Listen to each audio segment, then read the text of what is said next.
Hello everyone. Online Vidyadhan YouTube channel पे आपका स्वागत है। सीडीपी की क्लास आज 13 है। बाल विकास मनोविज्ञान के हम कुछ इम्पोर्टेंट क्वेश्चंस देखेंगे। चलिए स्टार्ट करते हैं। आज का पहला क्वेश्चन है, मनोविज्ञान शिक्षा का आधारभूत विज्ञान है, ये किसने कहा?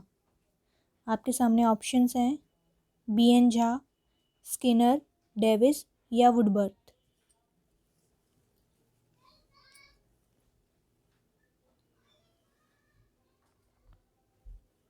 इसका आंसर होगा बी, स्किनर। नेक्स्ट क्वेश्चन, आधुनिक मनोविज्ञान का अर्थ है।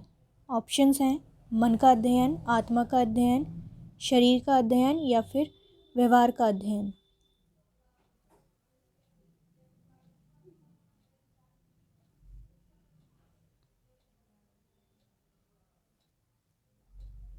इसका आंसर होगा डी,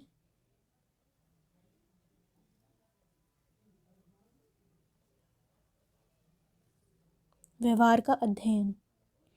नेक्स्ट क्वेश्चन, शिक्षा मनोविज्ञान की उत्पत्ति का वर्ष कौन सा माना जाता है? ऑप्शंस हैं 1947, 1920, 1940 या 1900।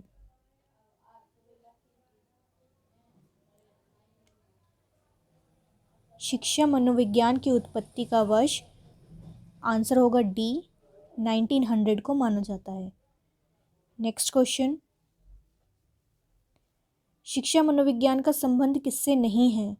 ऑप्शंस हैं मानव व्यवहार का अध्ययन, मानसिक प्रक्रियाओं का अध्ययन, सीखने के तरीकों का अध्ययन या फिर संचार माध्यमों का अध्ययन।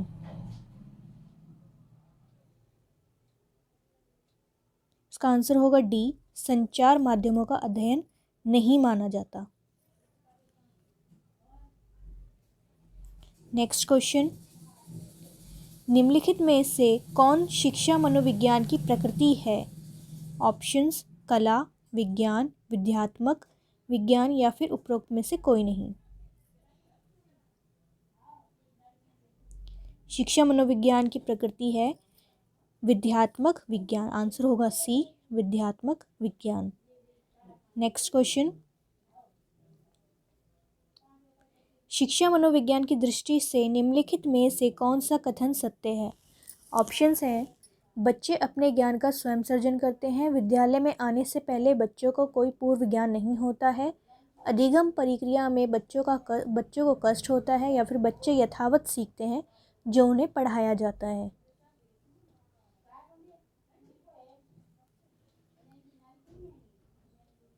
इसका आंसर होगा ए, बच्चे अपने ज्ञान का स्वयं सर्जन करते हैं। नेक्स्ट क्वेश्चन,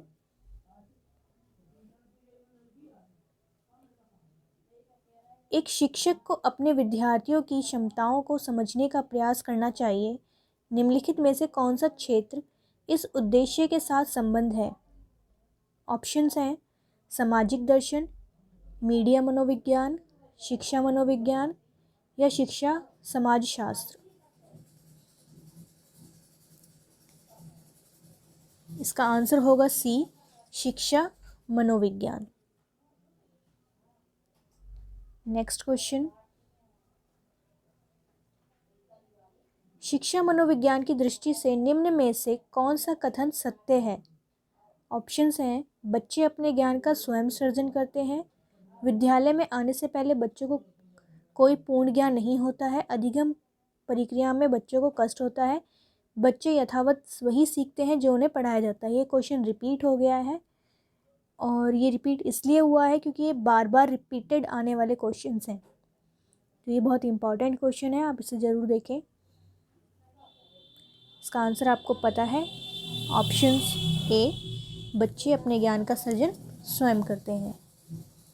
नेक्स्ट क्वेश्चन, बाल मनोविज्ञान के आधार पर कौन सा कथन सर्वोत्तम है? सारे बच्चे एक जैसे होते हैं, प्रत्येक बच्चा विशिष्ट होता है, कुछ बच्चे विशिष्ट होते हैं, कुछ बच्चे एक जैसे होते हैं।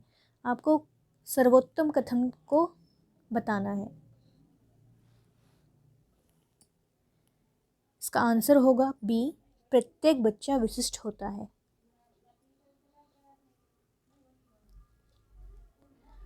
नेक्स्ट क्वेश्चन, प्राथमिक शिक्षक के लिए बाल मनोविज्ञान का ज्ञान आवश्यक है क्योंकि ऑप्शंस हैं, यह बच्चों को अनुशासित बनाने में सहायता करता है, परीक्षा में परिणाम में उन्नति होती है, या यह बच्चों को अभिप्रेरित करने के लिए सुविधाजनक तरीका बन जाता है, या फिर यह बच्चों के व्यवहार को समझने में शिक्षक की सहायता करता है।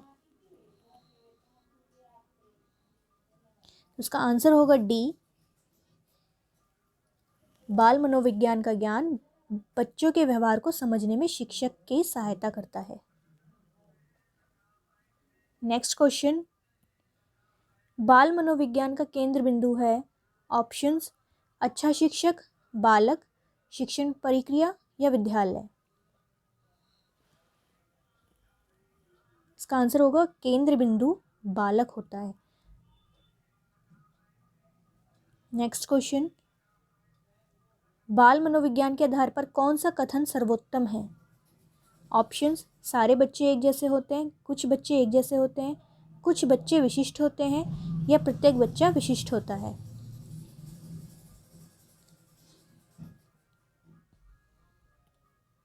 इसका आंसर होगा डी, प्रत्येक बच्चा विशिष्ट होता है। ये हमने अभी पहले भी ऊपर क्वेश्चन में देखा। नेक्स्ट क्वेश्चन, बाल मनोविज्ञान का क्षेत्र है केवल शैशवावस्था की विशेषताओं का अध्ययन, केवल गर्भ अवस्था की विशेषताओं का अध्ययन, केवल बाल्यावस्था की विशेषताओं का अध्ययन, या गर्भ अवस्था से किशोरावस्था की विशेषताओं का अध्ययन। जब भी आपसे ऑप्शन में केवल के लिए अगर क्वेश्चन ऑप्शंस होता है तो वो बिल्कुल नेगेटिव होता है, उसको कभी भी टिक ना करें। तो इसका आंसर क्या होगा? डी, गर्भ अवस्था से किशोर अवस्था की विशेषताओं का अध्ययन। नेक्स्ट क्वेश्चन, शारीरिक वृद्धि और विकास को कहते हैं ऑप्शंस, तत्परता, अभिवृद्धि, गतिशीलता या आनुवांशिकता।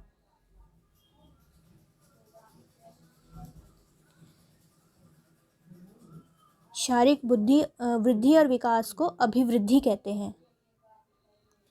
नेक्स्ट और आज का लास्ट क्वेश्चन है, विकास की किस अवस्था में बुद्धि का अधिकतम विकास होता है? ऑप्शंस, बाल्यावस्था, शैशवावस्था, किशोरावस्था या प्रौढ़ावस्था। बुद्धि का अधिकतम विकास ऑप्शंस होगा सी, किशोर अवस्था में अधिकतम होता है। तो ये थे आज के कुछ इम्पॉर्टेंट क्वेश्चंस। आप इन्हें ज़रूर पढ़ें और दोबारा पढ़ें। और अगर आपको आज की क्लास अच्छी लगी हो तो लाइक करें, शेयर करें, और अभी तक हमारे चैनल को सब्सक्राइब नहीं किया है तो सब्सक्राइब करें।